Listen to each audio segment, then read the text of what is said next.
ఈ water bottle ధర ఎంత ఉంటుంది? ఒక 10 రూపాయలు ఉంటుంది. ఇందులో ఏముంది? నీరుంది. మరి ఈ బాటిల్లో ఈ నీరు బదులు నేను పాలు పోస్తే ఈ బాటిల్ ఖరీదు ఎంత? ఇదే పాల బదులు ఇందులో పెట్రోల్ పోస్తే దాని ఖరీదు ఎంత? అదే పెట్రోల్ బదులు దీంట్లో నేను పాదరసాన్ని నింపితే దాని ఖరీదు ఎంత? అదే పాదరసం బదులు బంగారాన్ని పోస్తే ఈ బాటిల్ నిండా ఉన్న బంగారం ఖరీదు ఎంత? అంటే బాటిల్ మారదు, కంటైనర్ మారదు, కంటెంట్ మారుతుంది, మన కంటెంట్ మారుతుంది.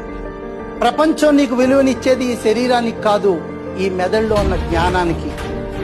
నీలో ఏది ఉంచుకున్నావన్నది ప్రపంచం నిన్ను గౌరవించడానికి సాధనం అవుతుంది. నీ విలువ పెంచుకోవాలంటే నీ కంటైనర్లో ఏ కంటెంట్ ఉండాలో నువ్వే నిర్ణయించుకో.